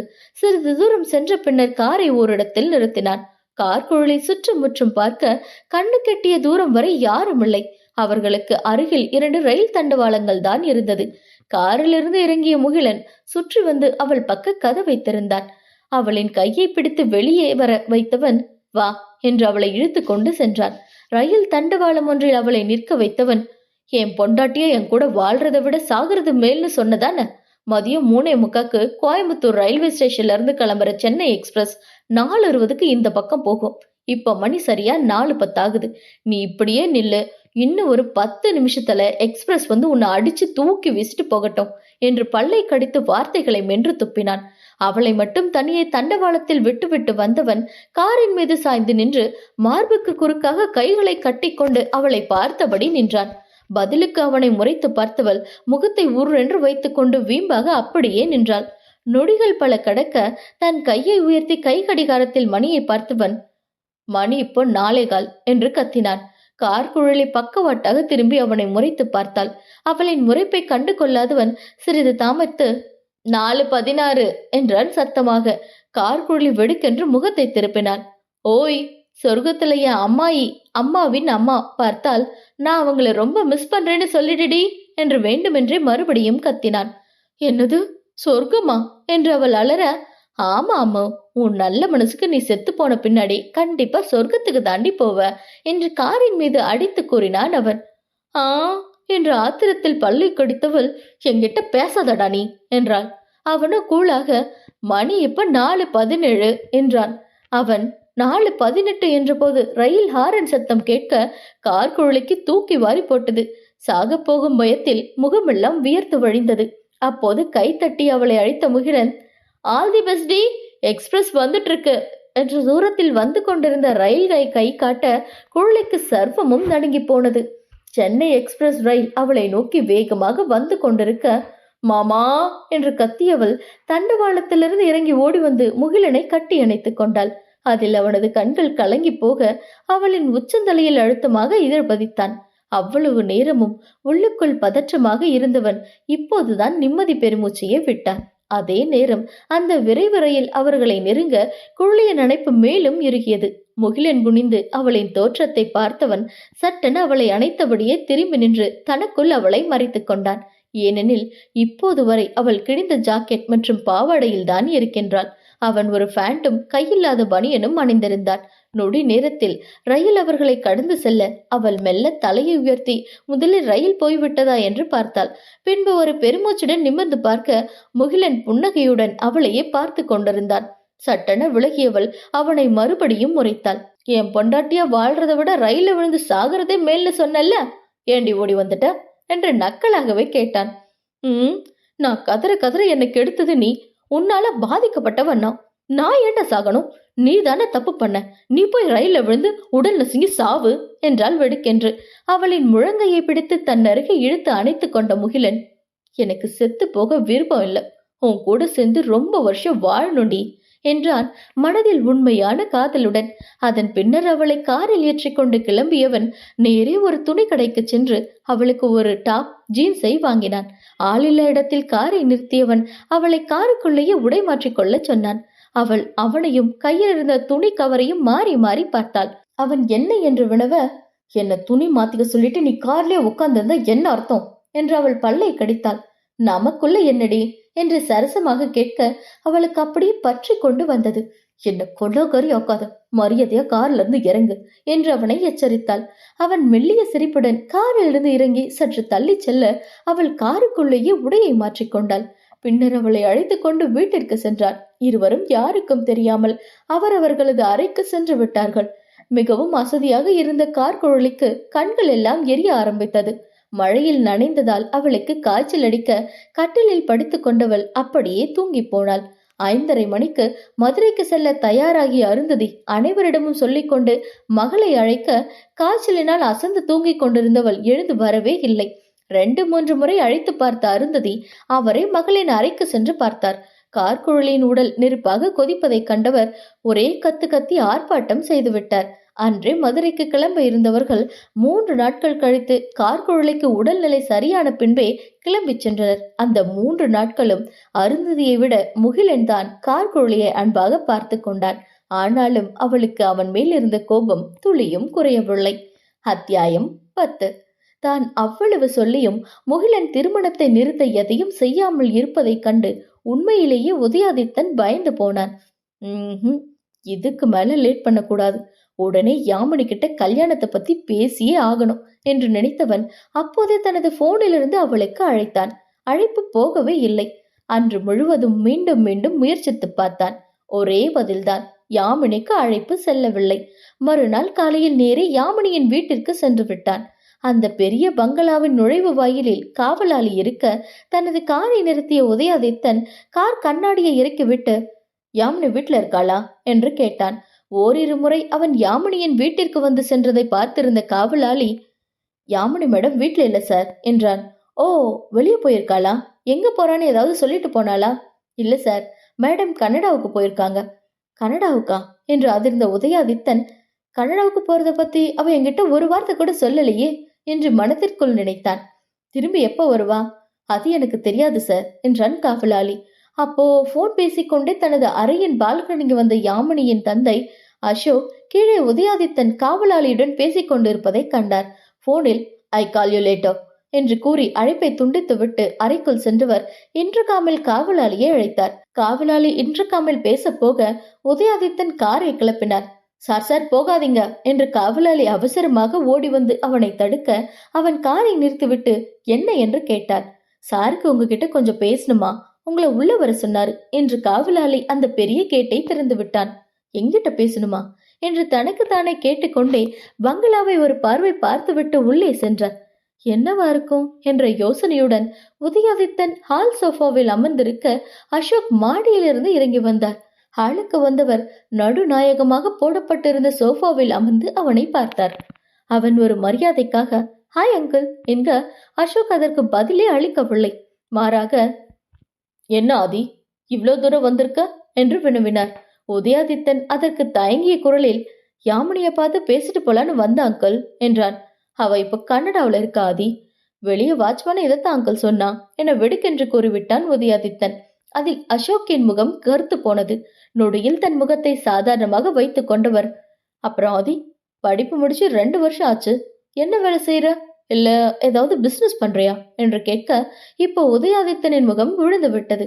அவன் எதுவும் சொல்லாமல் மௌனமாக இருக்க அவனது நிலையை கண்டு நக்கலாக சிரித்த அசோக், ஆதி உன்னதாப்பா, நீ இப்ப என்ன செய்யறன்னு கேட்ட என்றார் மறுபடியும். இல்ல அங்கிள், நான் பிசினஸ் எதுவும் ஸ்டார்ட் பண்ணல, வீட்டுல சும்மாதான் இருக்க என்றவனின் குரல் தேய்ந்து ஒலித்தது. ஆதி சொல்றேன்னு தப்பா எடுத்துக்காது. அப்படியே நீ தப்பா எடுத்துக்கிட்டாலும் பரவாயில்ல, நான் உன் நல்லதுக்காக தான் சொல்றேன்.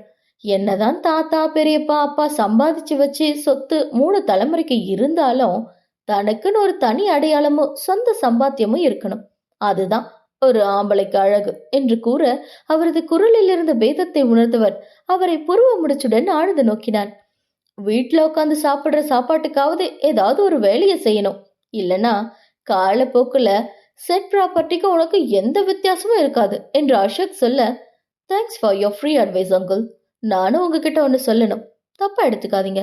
அப்படியே நீங்க தப்பா எடுத்துக்கிட்டாலும் எனக்கு அதை பத்தி எந்த கவலையும் இல்லை, எல்லாம் உங்க நல்லதுக்காக தான் அங்கிள் சொல்றேன் என்றான். அவரை போலவே அசோக் உதயாதித்தனை கூர்ந்து நோக்க உதயாதித்தன் தெனாவட்டாக அவரை பார்த்து, பாக்குறவங்க எல்லார்கிட்டையும் இப்படி அட்வைஸ் பண்ணிட்டு இருக்காதீங்க, எல்லாரும் என்ன போல அமைதியா இருக்க மாட்டாங்க. எனக்கு அட்வைஸ் பண்ண நீ யாருடா வெண்ணன்னு அடிச்சு மூஞ்சி முகரையெல்லாம் பேத்துற போறாங்க என்றான். அடக்கப்பட்ட கோபத்துடன் ஒவ்வொரு வார்த்தையும் அழுத்தி கூறினான். அதை கேட்டு வெகுண்டெழுந்த அசோக், ஆதி திஸ் இஸ் டூ மச் என்று பல்லை கடித்தார். அதேதான் நானும் சொல்றேன், நீங்க உங்க லிமிட்லயே இருங்க. இந்த ஜாடமாடைய பேசி நக்கல் பண்ற வேலையெல்லாம் எங்கிட்ட வச்சுக்காதீங்க. ஏதோ நான் லவ் பண்ற பொண்ணோட அப்பன் அப்படின்றதுனாலதான் என்னை கண்ட்ரோல் பண்ணிட்டு இருக்க, இல்லைனா இங்க நடக்கிறதே வேற என்று அடிக்குரலில் சீறினான் உதயாதித்தன். உண்மைய சொல்ல போனா நீ இல்ல, நான் தாண்டா என்ன கண்ட்ரோல் பண்ணிட்டு இருக்கேன். என் பொண்ணு உன்னை பத்தி என்கிட்ட எல்லாத்தையும் சொல்லிட்டான். சரி, நம்ம பொண்ணு ஒரு பெரிய இடத்து பையனை தானே காதலிக்கிறான், பின்னால ஏதாவது ஒரு பிசினஸ கையில எடுத்து வெற்றிகரமா நடத்துவான், என் பொண்ணை வசதியா வச்சுப்பான்னு நினைச்சுதான் நானும் உங்க லவ் அக்செப்ட் பண்ணேன். ஆனா நீ என்ன பண்ண, இப்ப வரைக்கும் அப்பா காசுல சோறு தின்னுட்டு தண்டமா ஊரை சுத்திட்டு இருக்க. உன்ன மாதிரி ஒருத்தனுக்கு என் பொண்ணை கட்டி கொடுத்தா அவ வாழ்க்கை என்ன ஆகிறது? அவளை அந்த வீட்லயோ இல்ல இந்த சொசைட்டிலயோ யாராவது மதிப்பாங்களா? உன் அப்பா பெரியப்பா இல்லைன்னா நீ வெறும் ஜீரோடா. சல்லி காசுக்கு கூட உன்னையெல்லாம் எவனும் மதிக்க மாட்டான். ஒரு அனாத பொண்ணு கூட உன்னை கல்யாணம் பண்ணிக்க 1000 தடவை யோசிப்பா. அப்படியாப்பட்ட உனக்கு ஏன் பொண்ணு கேக்குதா என்று ஆணவமாக கர்ஜித்தார் அசோக். உதயாதித்தனின் முகம் அவமானத்திலும் கோபத்திலும் சிவந்து போனது. தனது போனை எடுத்து அதில் எதையோ தேடிய அசோக் அவனிடம் ஒரு போட்டோவை காட்டி, இவர்தான் நான் என் பொண்ணுக்கு பார்த்து வச்சிருக்கிற மாப்பிள்ள, கனடாவுல பெரிய பிசினஸ்மேன். இப்ப என் பொண்ணு அவரை பார்க்க தான் கிளம்பி போயிருக்கா. அவ இந்தியாவுக்கு திரும்பி வந்ததும் உடனே மேரேஜ் தான். நல்ல குடும்பத்துல பிறந்தவனா இருந்தா தான் காதலிச்ச பொண்ணு எங்க இருந்தாலும் நல்லா இருக்கணும்னு வாழ்த்திட்டு திரும்பி பார்க்காம போயிடுவாங்களாம். நீ எப்படி ஆதி என்று குத்தலாக கேட்க உதயாதித்தனுக்கு அவரை அடித்து உதைத்து மண்டையை பிளந்து விடும் அளவுக்கு ஆத்திரம் வந்தது. கண்களை இறுக்கமாக மூடி தன்னை கட்டுப்படுத்திக் கொண்டவன் விறுவிறுவென்று நடந்து சென்றான். காரில் ஏறி அமர்ந்தவன் காரை புயல் வேகத்தில் செலுத்தினான். அப்போது அவனுக்கு இருந்த கோபத்திற்கும் அவன் சென்ற வேகத்திற்கும் விபத்து ஏற்படாமல் வீடு வந்து சேர்ந்ததே பெரிய விஷயம். போர்டிகோவில் காரை நிறுத்திய உதயாதித்தன் காரில் இருந்து இறங்கினான். கோபமாக கார் கதவை அடித்து சாற்றிவிட்டு வீட்டிற்குள் நுழைந்தவன் நேரே அவனது அறைக்கு சென்றான். கண்ணில் பட்ட பொருட்களை எல்லாம் தூக்கி போட்டு உடைக்க ஆரம்பித்தான். அதிலும் ஆத்திரம் தீராமல் போக ஓ என்று பெருங்குரல் எடுத்து கத்தினான். அவன் கத்தும் சத்தத்தை கேட்டு கங்கா, யமுனா, வெண்மதி, கோகிலா, பார்வதி ஆகியோர் மட்டும் ஹாலுக்கு விரைந்தனர். அருணா அம்மா வீட்டுக்கு சென்றிருந்தாள். தாரா பள்ளிக்கூடத்தில் இருக்கின்றார். வீட்டு ஆண்கள் வேலையாக வெளியே சென்றிருந்தார்கள். சிவானந்தன் அறையில் இருந்ததால் அவருக்கு உதயாதித்தன் கத்தும் சத்தம் கேட்கவில்லை. யாரோ கத்துற சத்தம் கேட்டுச்சுல்ல, யாரு என்று கங்கா பதற்றமாக வினவ, ஆமா எனக்கு கேட்டுச்சு என்றார் யமுனா. ஐவரும் பதற்றத்துடன் சுற்றும் முற்றும் தங்களது பார்வையை சுழல விட்டார்கள். அப்போது மாடியில் ஏதோ கண்ணாடி உடைந்து நொறுங்கும் சத்தம் கேட்க எல்லோரும் மாடிக்கு சென்றார்கள். உதயாதித்தனின் அறையில் இருந்துதான் சத்தம் வருகிறது என்பதை அறிந்து அவசரமாக அவனது அறைக்கு ஓடினார்கள்.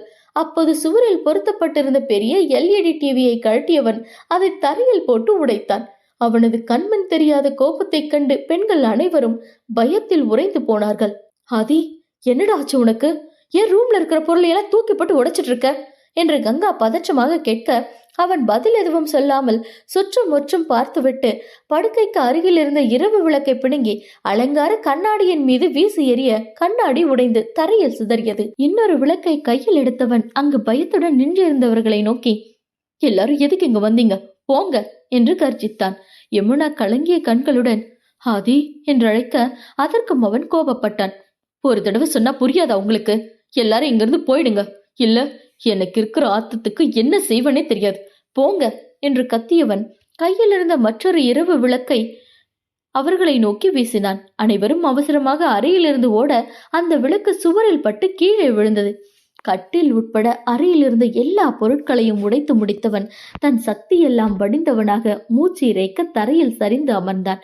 அப்போதுதான் வீட்டிற்குள் வந்த முகிலன் எல்லோருக்கும் உதயாதித்தனின் அறைக்கு வெளியே கையை பிசைந்தபடி தவிப்புடன் நின்றிருப்பதை கண்டு குழம்பினான். நேரே அவர்களிடம் சென்றவன், என்னாச்சு, எல்லாரும் ஏன் இங்க நின்று இருக்கீங்க என்று கேட்டான். முகியண்ணா என்றபடி பாய்ந்து வந்து அவனை அணைத்து கொண்ட கோகிலா, ஆதி அண்ணாவுக்கு என்னாச்சுன்னு தெரியல, ரூம்ல இருக்கிற பொருள் எல்லாம் போட்டு உடைச்சிட்டு இருக்காரு, எங்களையும் வெளியே போங்கன்னு விரட்டி விட்டுட்டாரு என்றால் அழுது கொண்டே. சரி, நீங்க எல்லாரும் இங்கே இருங்க, நான் போய் என்னன்னு பாக்குறேன் என்றவன் தங்கையை விலக்கிவிட்டு தம்பியின் அறைக்குள் நுழைந்தான். அறை முழுவதும் பார்வையை சுழல விட்ட முகிலன் தரையில் அமர்ந்திருந்தவனின் அருகே சென்று அமர்ந்தான். தம்பியின் தோளில் கை வைத்த முகிலன், என்னாச்சுடா என்று தன்மையாக கேட்க அவனது குரலை கேட்ட உதயாதித்தன் கோபத்துடன் கையை தட்டிவிட்டான். டேய், நான் என்னடா பண்ண உன்ன? பேசாதடா, உன்னாலதான் எல்லாம் ஆத்திரமாக சொன்னவன், என் வாழ்க்கையில நான் எங்கேயுமே இவ்வளவு அசிங்கப்பட்டதில்ல என்று ஆதங்கத்துடன் கூறினான். அதை சொல்லும் போதே அவனது இரு கண்களிலும் கண்ணீர் வழிந்தது. தம்பியின் கண்ணில் கண்ணீரை கண்டவன் துடிதுடித்து போனான். எங்க நான் படிச்சு முடிச்சது வேலைக்கு போயிட்டா எனக்கு கோழிக்கு கல்யாண பேச்சை எடுத்துட்டு வாங்கலன்னு பயந்துதான்டா நான் இவ்வளவு நாளும் சும்மாவே இருந்தேன். இன்னைக்கு அந்த ஆள் என்னை பார்த்து என்னவெல்லாம் பேசினா தெரியுமா? என்னால பதிலுக்கு ஒரு வார்த்தை கூட பேச முடியலடா, அவமானமா இருக்கு என்று கத்திய உதயாதித்தன் யாமினியின் அப்பா பேசியதையெல்லாம் சுருக்கமாக கூறினான். அதை கேட்டு முகிலனுக்கு ஆத்திரம் வர நரம்புகள் புடைத்து எழுந்தது. உதயாதித்தன் நொந்து போய் எழுந்து சென்று விட்டான். இவர்கள் உள்ளே பேசியது எதுவும் வெளியே நின்றிருந்தவர்களுக்கு கேட்கவில்லை. உதயாதித்தன் போன பின்பு முகிலன் இறுகிய முகத்துடன் வெளியே வர பெண்கள் அவனை சூழ்ந்து கொண்டார்கள். முகி, அவனுக்கு என்னடா ஆச்சு? உன்கிட்ட ஏதாவது சொன்னானா? யமுனா பரிதவிப்புடன் கேட்டார். அதெல்லாம் ஒன்னும் இல்ல சித்தி, நான் பாத்துக்கிறேன், நீங்க இந்த விஷயத்த அப்பா கிட்டையும் சித்தப்பா கிட்டையும் சொல்லாதீங்க என்றான் அழுத்தமாக. யமுனாவின் பார்வை அறையில் உடைந்து கிடந்த பொருட்களின் மீது படிய, ரூமை கிளீன் பண்ண வச்சிடுங்க, நான் கடையில இருந்து பொருட்களை அனுப்பி வைக்க சொல்றேன் என்றவன் அவரின் பதிலை எதிர்பார்க்காமல் கிளம்பி சென்று விட்டான். சொன்னபடியே முகிலன் பொருட்களை வாங்கி அனுப்பினான். 1 மணி நேரத்தில் உதயாதித்தனின் அறை பழையபடி ஆனது. அடுத்த 2 நாட்கள் எவ்வித மாற்றமும் இன்றி கடக்க வெண்மதி துவைத்த துணிகளை வெயிலில் காய வைப்பதற்காக எடுத்துக்கொண்டு மாடிக்கு சென்றாள். அங்கே உதயாதித்தன் அமர்ந்து மது அருந்தி கொண்டிருக்க அதை கண்டவள் அதிர்ச்சியில் உறைந்து போனாள். என்ன இவர், கொஞ்சம் கூட பயமே இல்லாம பட்ட பகல்ல மொட்டை மாடியில உட்காந்து தண்ணி அடிச்சிட்டு இருக்காரு, யாராவது மேல வந்து இதை பார்த்தா வீட்டுல பூகம்பமே வெடிச்சிடுமே என்ற பதற்றமான வெண்மதி தான் கொண்டு வந்த துணிகளை கம்பியில் காய போட தொடங்கினாள். அவன் மீது ஒரு கண்ணும் மாடிப்படிகட்டின் மீது ஒரு கண்ணுமாக இருந்தவள் துணியை காய போட்டுவிட்டு பக்கெட்டை எடுத்து கொண்டு செல்ல அதுவரையிலும் அவன் அவளை பார்க்கவே இல்லை. தன் போக்கில் பாட்டிலில் இருந்து மதுவை கொஞ்சம் கொஞ்சமாக குடித்துக் கொண்டிருந்தான். காதல் தோல்வியில குடிக்கிறானா அல்லது காதலியின் தந்தை தன்னை அசிங்கப்படுத்தியதற்காக குடிக்கிறானா என்று அவனிடம் கேட்டால் நிச்சயம் இரண்டாவதைத்தான் குறிப்பிடுவான். ஏனெனில் என்றுமே அவனுக்கு யாமினி முக்கியமானவளாக தெரிந்ததில்லை. அவனது கையில் இருந்த மது பாட்டில் காலியாக வெகு நேரமானது. பாட்டிலை வைத்துவிட்டு அவன் கைப்பிடி சுவரை பிடித்தபடியே எழுந்து நின்றான். பின்பு தள்ளாடி கொண்டே நடந்தவன் படிகட்டில் வெண்மதியை கண்டான். யாரா இது என்று தனக்கு தானே கேட்டவன் தலையை உலுக்கி தன் போதையை விரட்டி அடித்தான். அதன் பின்பே அவனது கண்ணிற்கு அவளது உருவம் தெளிவாக தெரிய, இவளா என்று இலக்காரமாக கூறியவன் படியில் இறங்கி வந்தான். அவன் வருவதைக் கண்டு படியிலிருந்து எழுந்து கொண்ட வெண்மதி அவனுக்கு வழிவிட்டு ஒதுங்கி நின்றாள். அவன் அவளை கடக்கும்போது, குடிக்கிறதுக்கு எந்த பிரச்சனைக்கும் தீர்வு கிடையாது என்றாள். அதை கேட்டவன் நின்று திரும்பி அவளை முறைத்து பார்த்தான். நான் என் மனசுல பட்டதை சொன்னேன். உங்களுக்கு ஏதோ ஒரு பிரச்சனைன்னு புரியுது. இப்படி மூக்கு முட்டை குடிச்சா அது தீர்ந்துடுவா போகுது. நிதானமா யோசிச்சு அந்த பிரச்சனையை எப்படி தீர்க்கிறதுன்னு தான் பார்க்கணும் என்றவளை கை நீட்டி தடுத்தவன், ஏய், நீ எல்லாம் அட்வைஸ் பண்ற அளவுக்கு நான் கேவலமா போயிட்டேனா? உன் வேலை என்னவோ அதை மட்டும் பார்த்துட்டு போடி. வந்துட்டா அட்வைஸ் பண்றதுக்கு பெரிய இதுவாட்டம் என்று அலட்சியமாக கூறிவிட்டு படி இறங்கி சென்றான்.